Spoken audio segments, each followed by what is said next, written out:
नमस्कार दोस्तों, आप सभी का स्वागत है वंदे भारत न्यूज में। मैं हूं आपके साथ साक्षी गुप्ता। ये बढ़ते हैं कुछ खास खबरों के साथ। विश्व महिला दिवस के अवसर पर 8 मार्च को कृष्णा राज कपूर ऑडिटोरियम में उत्कृष्ट महिला सम्मान एवं जनजाति आनंद उत्सव का आयोजन किया गया। इस दौरान उप मुख्यमंत्री राजेंद्र शुक्ल मुख्य अतिथि के रूप में उपस्थित रहे। मध्य प्रदेश शासन के सहयोग एवं मनिका संगीत एवं कला संस्कृत संस्थान द्वारा उत्कृष्ट महिला सम्मान एवं जनजाति आनंद उत्सव का आयोजन शहर के कृष्णा राज कपूर ऑडिटोरियम में 8 मार्च को किया गया। इस अवसर पर मुख्य अतिथि के रूप में उप मुख्यमंत्री राजेंद्र शुक्ला उपस्थित रहे। साथ ही DIG Saket Pande, commissioner VS Jamod, सांसद जनार्दन मिश्रा, जिला अध्यक्ष वीरेंद्र गुप्ता, जिला पंचायत अध्यक्ष नीता कोल, वरिष्ठ पत्रकार जयराम शुक्ला, शहर भर के कलाकार और साहित्यकारों सहित सैकड़ों की संख्या में दर्शक उपस्थित रहे और कार्यक्रम का आनंद लिया। उप मुख्यमंत्री ने सभी कलाकारों को स्मृति चिन्ह देकर सम्मानित किया।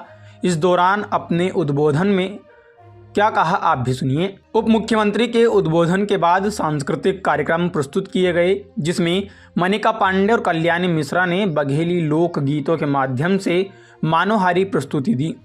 नर्मदापुरम की कलाकार अपर्णा सराठे ने मनोहारी कथक नृत्य प्रस्तुत किया। छतरपुर से आई बुंदेली लोक कलाकार कविता शर्मा ने बुंदेली गीतों से सबका मन मोह लिया। स्नेहा गहलोत और उनके साथियों ने मधुर मालवी लोकगीत प्रस्तुत किया। कार्यक्रम का संचालन डॉक्टर आरती तिवारी और सुरेंद्र पांडे ने किया। आइए देखते हैं कार्यक्रम की कुछ झलकियाँ।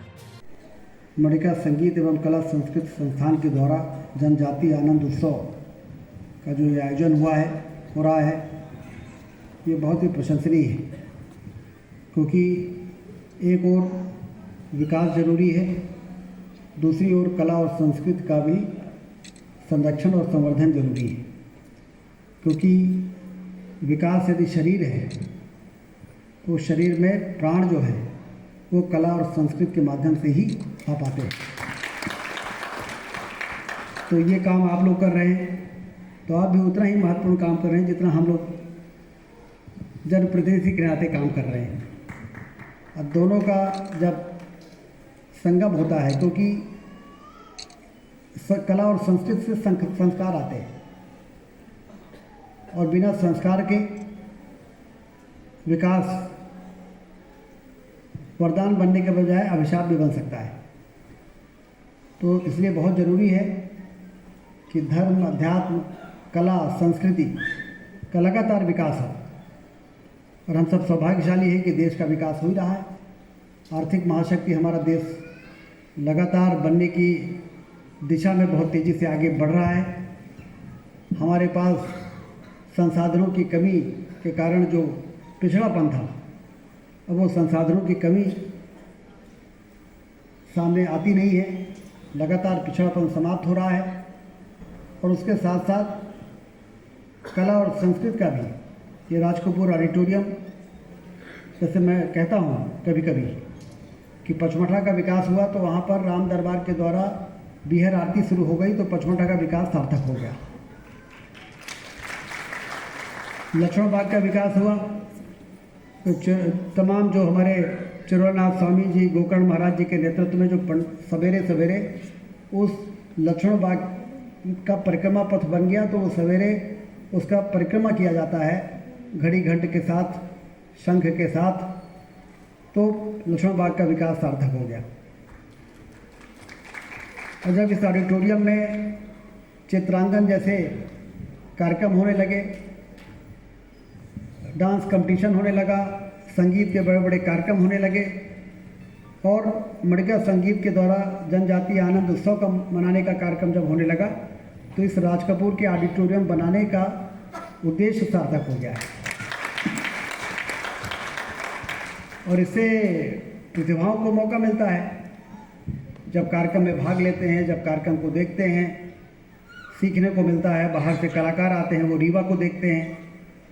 जैसे जब यहाँ पर हम लोगों ने रीजनल इंडस्ट्री कॉन्क्लेव किया तो सभी लोग आए, समझ में आया कि रीवा में कितना दम है। हाथ जोड़ने से भी निवेश थोड़ी आता है। मैं तो 20 साल पहले भाषण करता था कि हाथ जोड़ने से निवेश नहीं आता। रीवा को ऐसा बनाएंगे कि रीवा के बाहर यदि हम ये साकेत पांडे जी पुलिस की फोर्स लगा दें, बैरिकेटिंग कर दें, तो बैरिकेड्स को तोड़ तोड़ के लोग रीवा में निवेश करने आए, ऐसा नहीं करना है। और आज वो दिन आ गए हैं कि जब लोग कहने लगे हैं कि रीवा तेजी से आगे बढ़ रहा है, महानगर बन रहा है और आने वाली पीढ़ी का भविष्य बेहतर है। लेकिन आने वाली पीढ़ी का भविष्य तभी बेहतर होगा कि विकास के साथ साथ उनके अंदर कला संस्कृति के प्रति संवेदनाएं हों, संस्कार के प्रति उनकी जागरूकता हो और ज्ञान का अहंकार न हो, अहंकार का ज्ञान है। एक बार किसी ने कहा कि भाई राम और रावण में क्या अंतर था? रावण भी इतना विद्वान, तो उसका जवाब इतना अच्छा आया कि रावण को ज्ञान का अहंकार था और भगवान राम को अहंकार का ज्ञान था, और इसलिए राम की जीत हुई और रावण की हार हुई है। तो ये संस्कार का है, ये संवेदनाएं इस प्रकार के कार्यक्रमों से शुद्ध होती हैं, आत्मा शुद्ध होती है और आत्मा का परमात्मा से संबंध बनता है। जब ये कलाकार यहाँ पर गिटार बजाएंगे और तबला वादन करेंगे और वाद्य यंत्रों पर अपनी धुन को और स्वर को जब तान देंगे तो आत्मा का परमात्मा से सीधा कनेक्शन हो जाता है।